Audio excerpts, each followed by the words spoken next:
Welcome to Shri Rajiv Gandhi IAS academy. Friends, இந்த வீடியோவில் March 16 மற்றும் 17 தேதிகளுக்கான கரண்ட் அஃபேர்ஸ் எல்லாமே பார்க்க போகிறோம். சரி, வாங்க பார்க்கலாம். ஃப்ரெண்ட்ஸ், இந்த வீடியோடைய நோட்ஸ் எல்லாமே கீழே பிடிஎஃபாக டிஸ்கிரிப்ஷன் கொடுத்துருக்கோம். அதெல்லாமே கிளிக் பண்ணி டவுன்லோட் பண்ணிச்சிங்க. அப்புறம் நம்ம டெலிகிராம் குரூப் லிங்க்மே கீழே டிஸ்கிரிப்ஷன் கொடுத்துருக்கோம். அதிலேயுமே கிளிக் பண்ணி ஜாயின் பண்ணிங்க. நம்முடைய டெலிகிராம் குரூப்பில் கரண்ட் அஃபேர்ஸ் குயிசஸ் நடத்திட்டு வரோம். நீங்களுமே ஜாயின் பண்ணி அட்டன் பண்ணிக்கலாம். ஓகே, சரி வாங்க பார்க்கலாம். ஃபஸ்ட்டு, 2025 தமிழுக்கான சாகித்ய அகாடமி விருது யாருக்கு வழங்கப்பட்டது? இதற்கான ஆன்சர் சா தமிழ்ச்செல்வன். இது ரொம்ப ரொம்ப முக்கியமானது. நம்ம டிஎன்பிஎஸ்சி எக்ஸாமில் ரொம்ப முக்கியமாக கேட்குற ஒரு கேள்வி சாகித்ய அகாடமி விருது அப்படிங்கிறது தான். 2025 ஆண்டுக்கான சாகித்ய அகாடமி விருது இப்போ அறிவித்திருக்காங்க.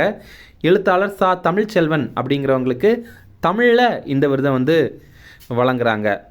அவருடைய தமிழ் சிறுகதைகளின் தடங்கள் அப்படிங்கிற நூலுக்காக தான் இது அவருக்கு வழங்குறாங்க. இது ஒரு இலக்கிய ஆய்வு வகை நூல். இதே மாதிரி இந்த சாகித்ய அகாடமி விருது அப்படிங்கிறது தமிழில் மட்டும் இல்லை, 24 மொழிகளில் வழங்குறாங்க. இந்திய அரசியலமைப்பில் குறிப்பிடப்பட்டிருக்கிற 22 அதிகாரப்பூர்வ மொழிகள் இருக்குல்ல, அது கூடவே ஆங்கிலத்திலையும் ராஜஸ்தானிலையும் அப்படின்னு 24 மொழிகளில் இதை வழங்குறாங்க. இதே மாதிரி இதே சாகித்ய அகாடமி அமைப்பு பால புரஸ்கார் விருது அப்படிங்கிறத வழங்குவாங்க. இது பார்த்திங்கன்னா 2025 ஆண்டுக்கான பால புரஸ்கார் விருது தமிழில் விஷ்ணுபுரம் சரவணன் அப்படிங்கிற எழுத்தாளருக்கு அறிவித்திருந்தாங்க. அவருடைய ஒற்றை சிறகு ஓவியா அப்படிங்கிற நாவலுக்காக தான் வழங்கியிருந்தாங்க. இதில் பால புரஸ்கார் விருது அப்படிங்கிறது யாருக்கு வழங்குறாங்க அப்படின்னா, குழந்தைகளுக்கு பிடித்தமான புத்தகங்களை எழுதுகிற எழுத்தாளர்களுக்கு வழங்குறாங்க. அடுத்தது யுவ புரஸ்கார் விருது. இதுவுமே 2025 ஆண்டுக்கானது, முன்னாடியே அறிவித்திருந்தாங்க. இது லக்ஷ்மிகர் அப்படிங்கிற எழுத்தாளருக்கு அறிவித்திருந்தாங்க. இந்த யுவ புரஸ்கார் விருது அப்படிங்கிறது சிறந்த இளைஞர் எழுத்தாளர்களுக்கு வழங்குறாங்க. இங்கே இளைஞர்கள் அப்படின்னு குறிப்பிடும்போது 35 வயதுக்குட்பட்ட எழுத்தாளர்களுக்கு கொடுப்பாங்க. இந்த 2025 ஆண்டுக்கான யுவ புரஸ்கார் விருது தமிழில் பார்த்திங்கன்னா லக்ஷ்மிகர் அப்படிங்கிற எழுத்தாளருக்கு வழங்கியிருக்காங்க. அவருடைய கூத்தொன்று கூடிட்டு அப்படிங்கிற சிறுகதை தொகுப்புக்காக தான் இதை வழங்கியிருக்காங்க.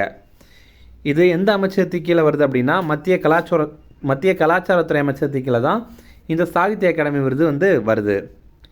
அடுத்தது, ஜேஇஇ, நீட், சியுஇடி, எஸ்எஸ்சி போன்ற தேர்வுகளுக்கு மாணவர்களுக்கு உதவ மத்திய அரசு தொடங்கிய செயலி எது? இதற்கான ஆன்சர் சதி. இப்போ பார்த்திங்க அப்படின்னா, மத்திய அரசு எக்ஸாம்ஸ்லாம் இருக்குல்ல, அதற்கு மாணவர்களுக்கு ஹெல்ப் பண்ணணும் அப்படிங்கிறதுக்காக மத்திய அரசு தொடங்கின ஒரு செயலி தான் சதி அப்படிங்கிறது. இதில் சதியுடைய விரிவாக்கம் self assessment test and help for entrance exams அப்படிங்கிறது தான். இதை மத்திய கல்வித்துறை அமைச்சகமும் ஐஐடி கான்பூரும் இணைந்து உருவாக்கியிருக்காங்க. ஃப்ரெண்ட்ஸ், நம்மளுடைய யூபிஎஸ்சி அகாடமியான கீஸ்டோன் ஐஏஎஸ் அகாடமியில் இந்த ஆண்டு 62 மாணவர்கள் வெற்றி பெற்றிருக்காங்க.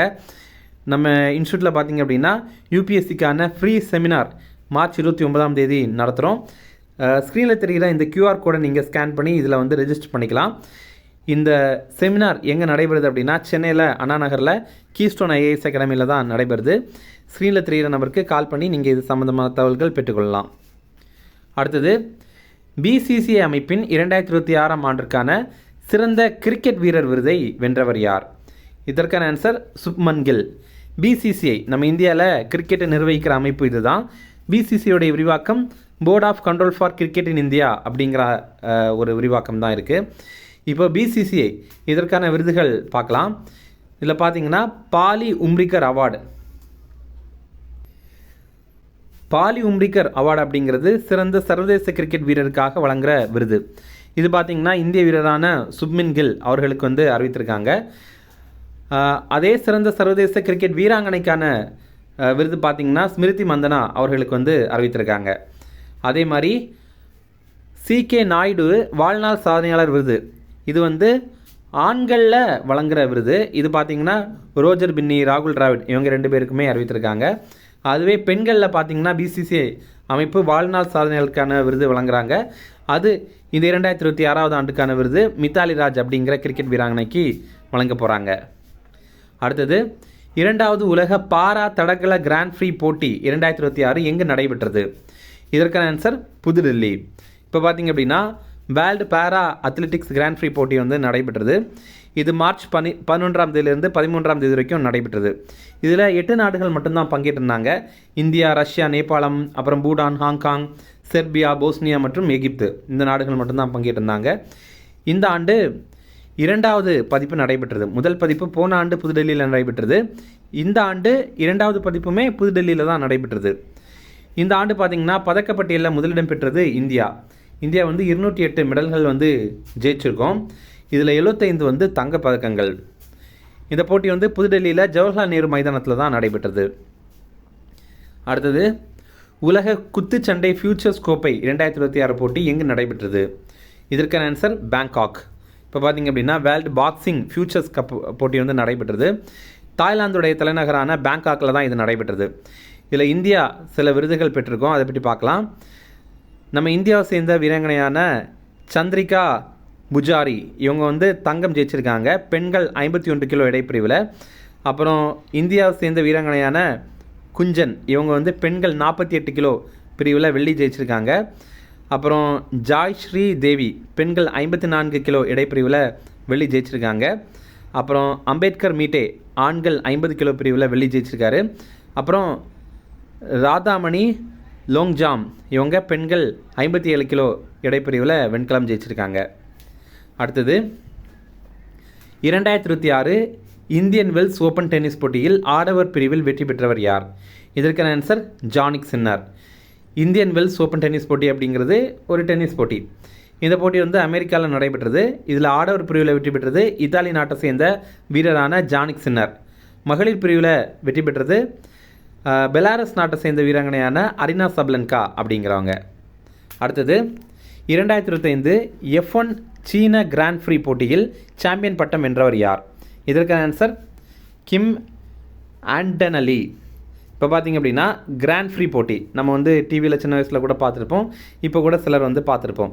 F1 கிராண்ட் ஃப்ரீ, அதாவது F1னா என்ன, ஃபார்முலா 1 அப்படிங்கிறது தான். இதில் வந்து இந்த சைனீஸ் கிராண்ட் ஃப்ரீ போட்டியில் இப்போ இத்தாலி வீரரான கிம் ஆண்டனலி அப்படிங்கிறவர் தான் வெற்றி பெற்றிருக்காரு. இவர் பெற்ற முதல் கிராண்ட் ஃப்ரீ பட்டமே இதுதான். இந்த சீனாவில் நடந்திருக்கல இந்த கிராண்ட் ஃப்ரீ, இது வந்து இப்போ நடந்துகிட்ருக்க 2026வது ஆண்டுடைய நடப்பு சீசனுடைய 2வது கிராண்ட் ஃப்ரீ போட்டி. ஒவ்வொரு வருஷமும் பார்த்திங்கன்னா நிறைய கிராண்ட் ஃப்ரீ போட்டி நடக்கும். ஆஸ்திரேலியன் கிராண்ட் ஃப்ரீ நடக்கும், அப்புறம் சைனீஸ் கிராண்ட் ஃப்ரீ நடக்கும், அப்புறம் ஜாப்பனீஸ் கிராண்ட் ஃப்ரீ நடக்கும். இந்த மாதிரி நிறைய வந்து நடக்கும். இதில் ஒவ்வொன்றுலேயும் ஒவ்வொரு வீரர்கள் வந்து வெற்றி பெற்றுட்டே இருப்பாங்க. ஓகே, இதில் பார்த்திங்கன்னா இந்த ஆண்டுடைய 2வது கிராண்ட் ஃப்ரீ போட்டி தான் இந்த சீன கிராண்ட் ஃப்ரீ போட்டி. அப்போ ஃபஸ்ட்டு கிராண்ட் ஃப்ரீ போட்டி எது அப்படின்னா ஆஸ்திரேலியன் கிராண்ட் ஃப்ரீ அப்படிங்கிறது தான். அதில் ஜார்ஜ் ரசல் அப்படிங்கிறவர் வெற்றி பெற்றிருப்பார். இப்போ போன ஆண்டு பார்த்திங்கன்னா இந்த F1 உலக சாம்பியன்ஷிப் பட்டத்தை வென்றது யார் அப்படின்னா லாண்டோ நோரிஸ் அப்படிங்கிறவர். இது எப்படின்னா போன ஆண்டு இந்த மாதிரி நிறைய கிராண்ட் ஃப்ரீ போட்டி நடைபெற்றது. அதில் அதிகமான போட்டிகளில் வெற்றி பெற்றது யார் அப்படின்னா இந்த லாண்டோ நாரிஸ் அப்படிங்கிறவர் தான். அடுத்தது சில ஷார்ட் நியூஸ் ரிஃபரன்ஸ், அதையுமே பார்க்கலாம். 24 மணி நேர விரைவு தபால் சேவையை வந்து நம்ம இந்தியன் போஸ்ட் அமைப்பு வந்து தொடங்கியிருக்காங்க. இந்த இந்தியன் போஸ்ட், அதாவது இந்தியன் அஞ்சல் துறை இருக்குல்ல, அது வந்து எந்த அமைச்சகத்துக்கு கீழே வருது அப்படின்னா மத்திய தொலைத்தொடர்புத்துறை அமைச்சகத்துக்கு கீழே தான் வருது. அதற்கான அமைச்சர் வந்து ஜோதிராதித்ய சிந்தியா அப்படிங்கிறவர் தான். முதல் கட்டமாக டெல்லி, மும்பை, கல்கத்தா, சென்னை, பெங்களூரு, ஹைதராபாத் இந்த மாதிரி 6 நகரங்களில் இதை தொடங்கி வைத்திருக்காங்க. அப்புறம் 48 மணி நேரத்தில் சென்றடைகிற தபால் சேவையையும் இந்த நகரங்களில் அறிமுகம் செய்ய போகிறாங்க. அப்புறம் முக்கிய தினங்கள், தேசிய தடுப்பு மருந்து தினம், இது வந்து மார்ச் 16ஆம் தேதி. இந்தியாவில் முதல் முறையாக வாய்வழி போலியோ சொட்டு மருந்து வழங்கப்பட்ட தினம் தான் இந்த மார்ச் 16ஆம் தேதி. அது 1995 வழங்கியிருக்காங்க. அதுவே உலக தடுப்பு மருந்து தினம் அப்படிங்கிறது நவம்பர் 10ஆம் தேதி, வேர்ல்டு இம்யூனைசேஷன் டே அப்படிங்கிறது. அதுவே உலக தடுப்பு மருந்து வாரம் அப்படிங்கிறது ஏப்ரல் 24 30ஆம் தேதி வரைக்கும். அப்போ 3மே வேறு மாதங்களில் இருக்குது. ஓகேவா, நீங்கள் அப்போ கொஞ்சம் தெளிவாக பார்த்துங்க. ஓகே, இன்னும் ரிவிஷன் பார்க்கலாம். 2025வது ஆண்டு தமிழுக்கான சாகித்ய அகாடமி விருது யாருக்கு வழங்கப்பட்டது? இதற்கான ஆன்சர் சா தமிழ்ச்செல்வன். அடுத்தது JEE, நீட், CUET, SSC போன்ற தேர்வுகளுக்கு மாணவர்களுக்கு உதவ மத்திய அரசு தொடங்கிய செயலி எது? இதற்கான ஆன்சர் சதி. அடுத்தது BCC அமைப்பின் 2025ஆம் ஆண்டின் சிறந்த கிரிக்கெட் வீரர் விருதை வென்றவர் யார்? இதற்கான ஆன்சர் சுப்மன் கில். அடுத்தது 2வது உலக பாரா தடகள கிராண்ட் ஃப்ரீ போட்டி 2026 எங்கு நடைபெற்றது? இதற்கான ஆன்சர் புதுடெல்லி. அடுத்தது உலக குத்துச்சண்டை ஃபியூச்சர்ஸ் கோப்பை 2026 போட்டி எங்கு நடைபெற்றது? இதற்கான ஆன்சர் பேங்காக். அடுத்தது 2026 இந்தியன் வெல்ஸ் ஓப்பன் டென்னிஸ் போட்டியில் ஆடவர் பிரிவில் வெற்றி பெற்றவர் யார்? இதற்கான ஆன்சர் ஜானிக் சின்னர்.